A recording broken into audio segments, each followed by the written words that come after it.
저희가 이제 여호수아를 보고 있습니다. 여호수아는 지도자라고 말씀드렸죠. 그 지도자는 비전을 제시했습니다. 하나님이 보여주신 비전입니다. 그래서 요단을 건너서 하나님이 주시는 땅으로 가서 차지하라는 겁니다. 그래서 이제 하나님이 비전을 주시고 여호수아에게 담대하라, 담대해라, 너 강하고 담대해라, 내가 너와 함께함이니라 말씀하시고, 네가 이 율법책을 다 지켜 행하고 좌로나 우로나 치우침이 없게 해라. 그러면 어디로 가든지 형통할 것이다. 하나님 약속해 주셨습니다. 그래서 하나님은 함께 하신다고 약속해 주셨고, 네가 말씀만 그대로 지키면 된다 하셨습니다. 그래서 말씀이 가장 큰 무기라고 지난 수요일날 말씀드렸죠. 말씀이 가장 큰 무기입니다. 여호수아가 자기 칼을 믿으면 넘어지는 겁니다. 그러나 하나님은 말씀을 믿으라, 말씀대로 지켜라, 치우침이 없게 해라, 묵상해라. 그래서 1장에 그 이야기가 나오고 있습니다.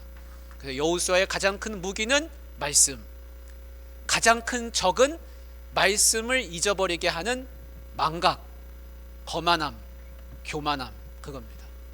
여호수아가 하나님만 믿고 가면 그 땅을 차지한다, 그겁니다.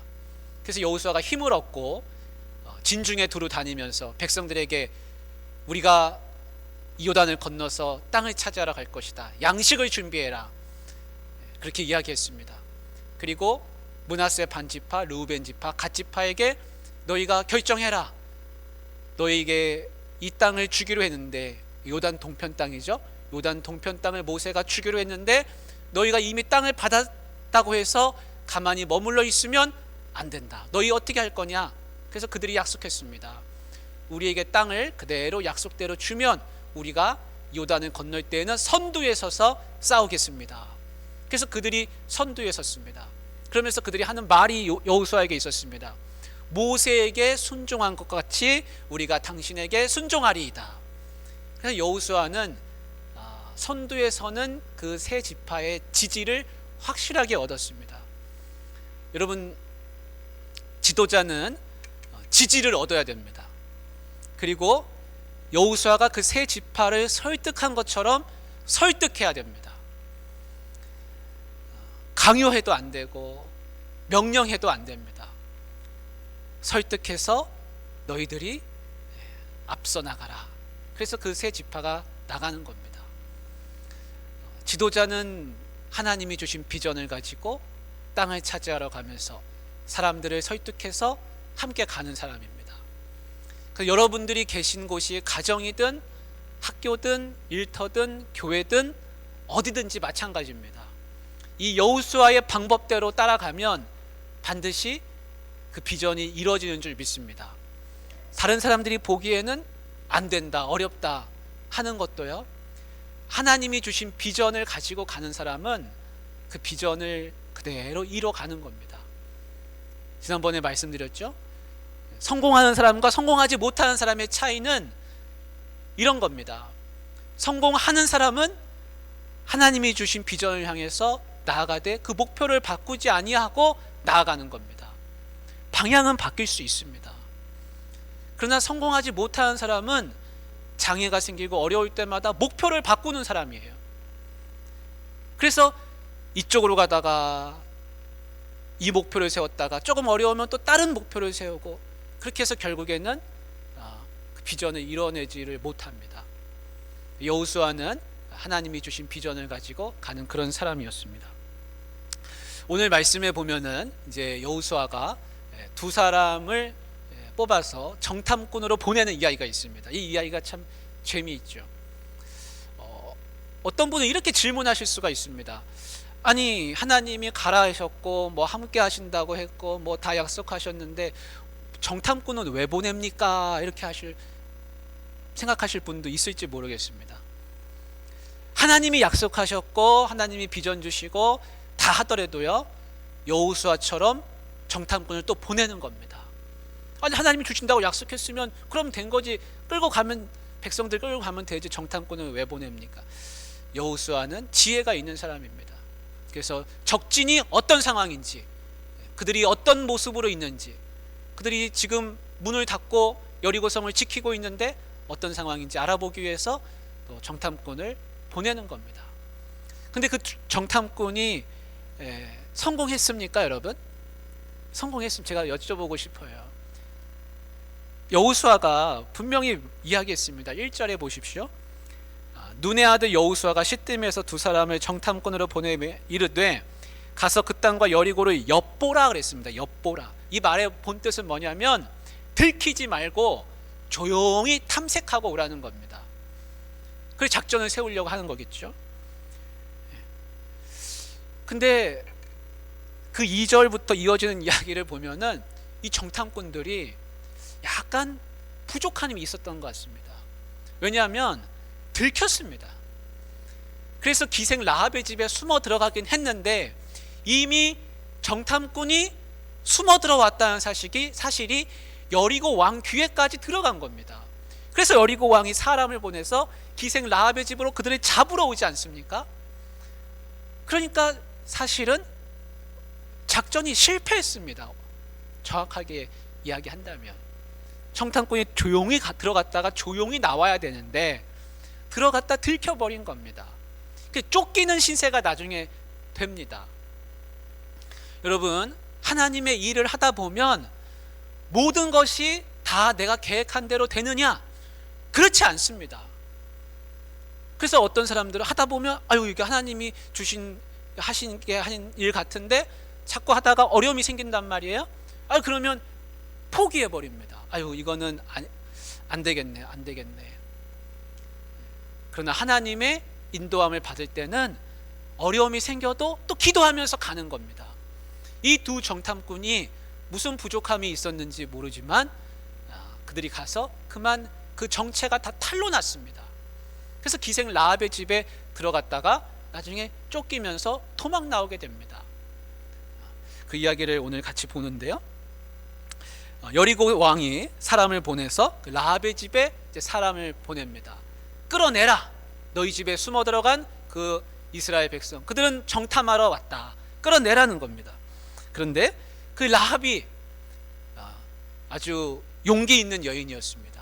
그래서 지혜를 발휘해 가지고 그들이 이미 오기는 왔을 때 이미 다 도망가 버렸다. 이미 다 도망가고 여기 없습니다. 그래서 거짓말을 했습니다. 사실은 자기 지붕에다가 그들을 다 안전하게 숨겨놓은 겁니다. 하나님이 이 기생 라합을 만나게 하신 것은 특별한 인연이라 그렇게 생각하게 됩니다. 왜냐하면 이 기생 라합이 나중에 어떤 사람이 됩니까? 이 기생 라합이 예수님의 족보에 오르는 사람이 되는 겁니다. 그래서 기생 라합을 만나게 됐는데 이 기생 라합이 고백하는 게 있습니다. 그게 고백하는 말씀이 뒤에 나오는 것이죠. 우리가 그 말씀을 같이 한번 읽어보겠습니다. 9절 말씀입니다. 9절 말씀 같이 읽겠습니다. 정탐꾼들이 정탐에서 얻은 정보가 아니라 기생 라합이 지금 이 여리고 사람들이 어떤 상황에 처해 있는지를 소상하게 알려줍니다. 같이 한번 읽겠습니다. 시작. 말하되 여호와께서 이 땅을 너희에게 주신 줄을 내가 아노라. 우리가 너희를 심히 두려워하고 이 땅 주민들이 다 너희 앞에서 간담이 녹나니 이는 너희가 애굽에서 나올 때 여호와께서 너희 앞에서 홍해물을 마르게 하신 일과 너희가 요단 저쪽에 있는 아모리 사람의 두 왕 시온과 옥에게 행한 일 곧 그들을 전멸시킨 일을 우리가 들었음이니라. 여리고 사람들이 지금 어떤 상황에 처해 있습니까? 두려움에 떨고 있다는 겁니다.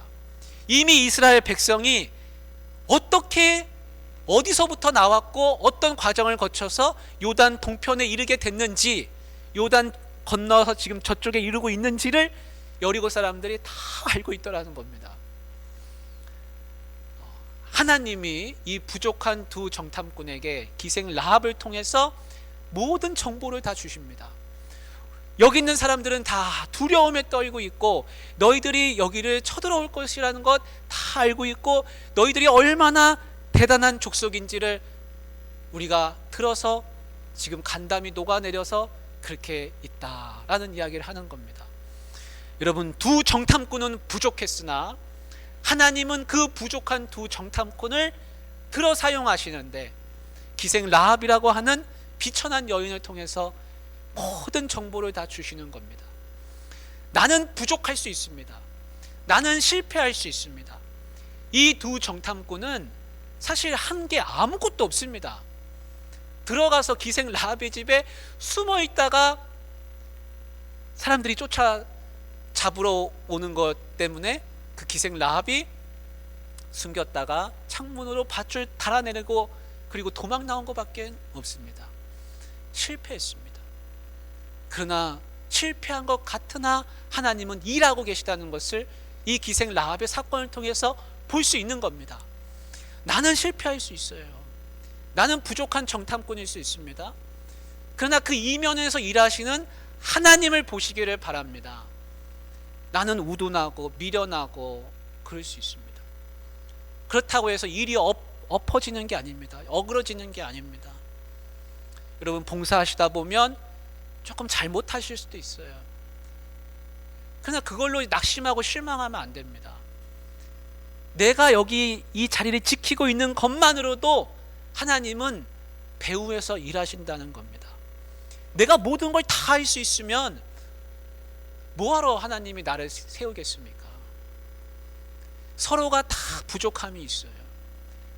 그래서 생각하기를 아이고 저 부족한 사람 때문에 일이 안 된다, 그렇게 생각하시면 안 됩니다.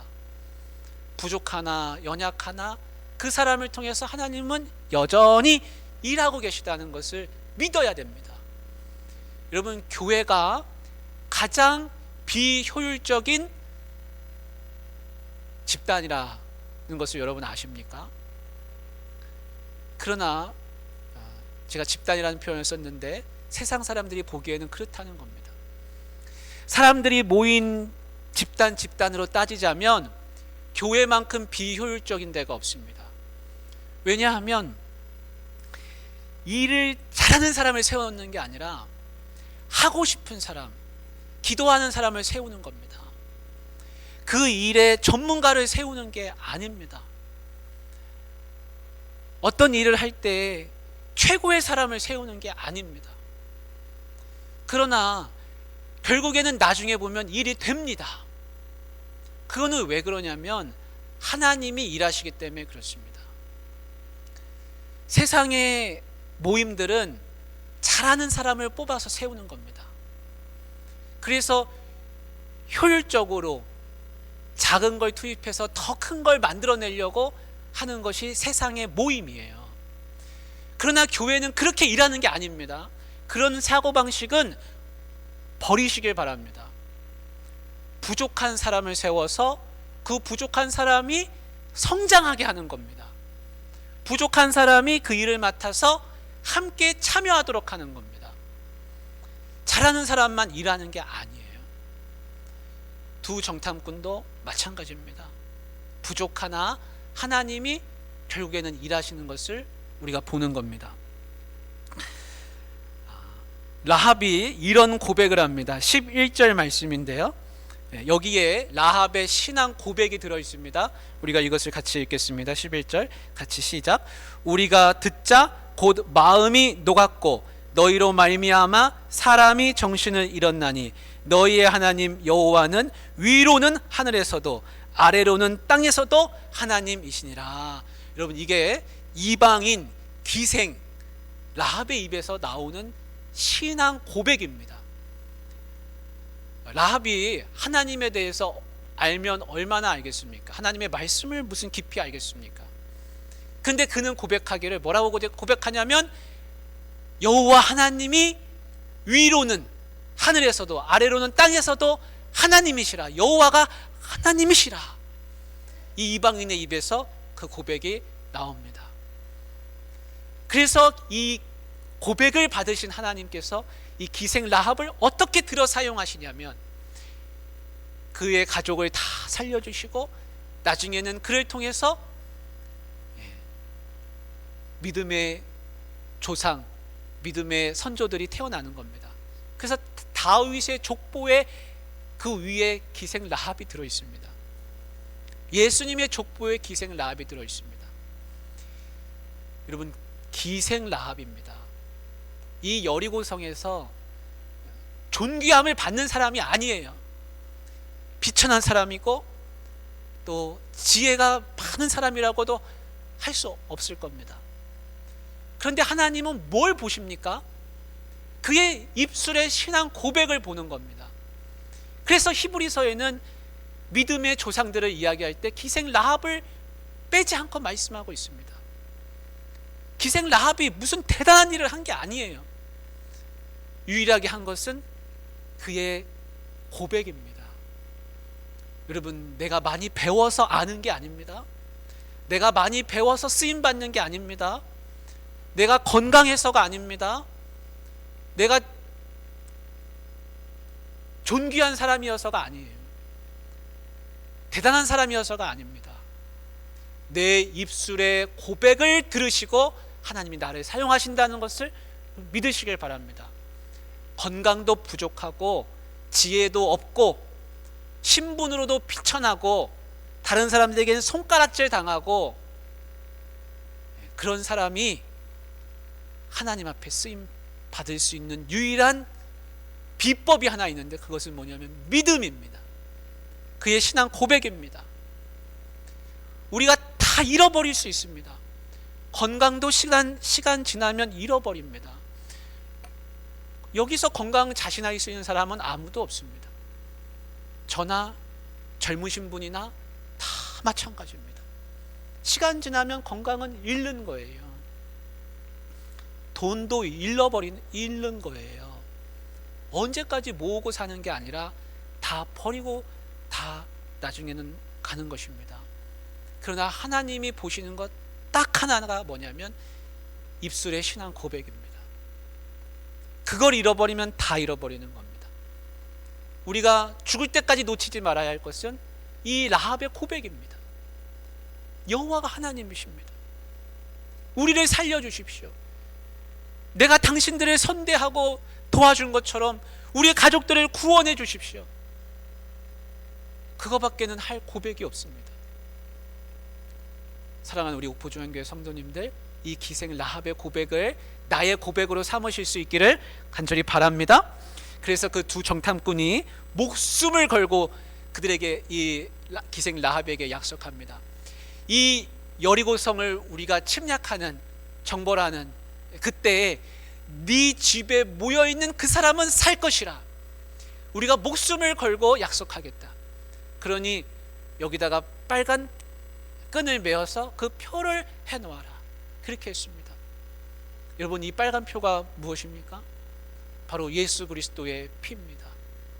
모든 것 다 무너지고 멸망하는 그 순간에 예수 그리스도의 피를 붙잡는 그 가정, 그 집안, 그 생명은 보존된다는 것입니다. 이것은 출애굽할 때도 마찬가지였습니다. 양의 피를 문설주에 바른 그 집은 살았습니다. 그 집은 살았어요. 내가 살 수 있는 유일한 길은 무엇이냐? 그것은 예수님의 보혈의 피를 의지하는 것입니다. 내가 내 힘으로 살 수 없습니다.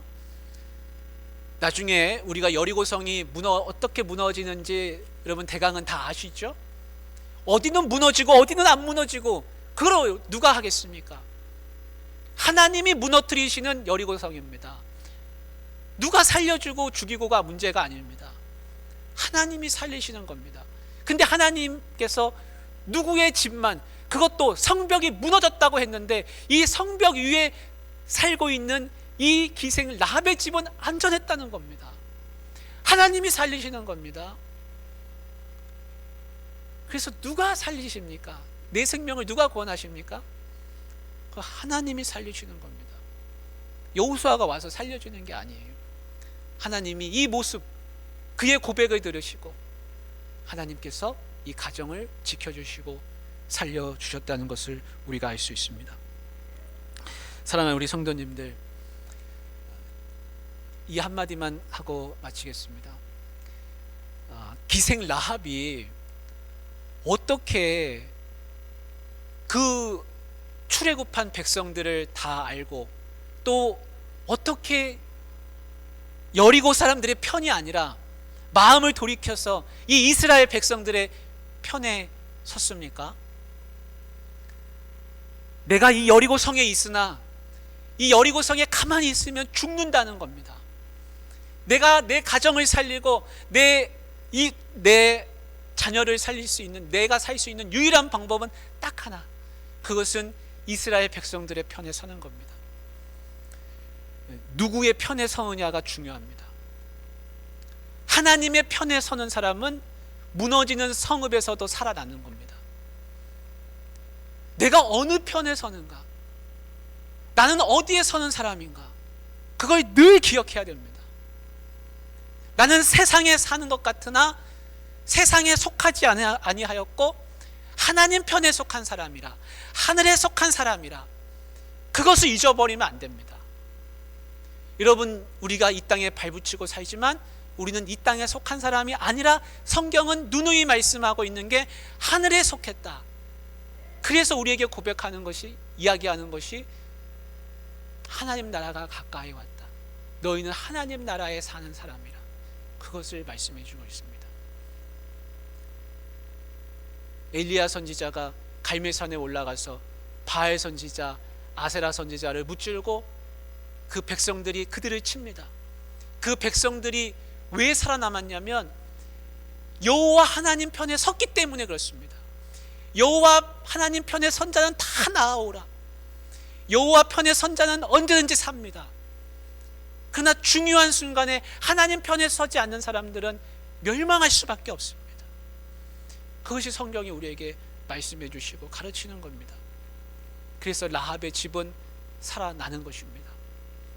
사랑하는 우리 오포중앙교회 귀한 성도님들, 내가 이 땅에 발붙이고 살고 있지만 나는 어느 편에 선 사람인지, 어디에 속한 사람인지, 어떤 사람인지 그 정체성을 늘 분명히 하시길 바랍니다.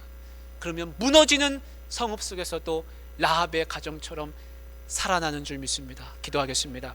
하나님 아버지, 우리 옥포중앙교회 귀한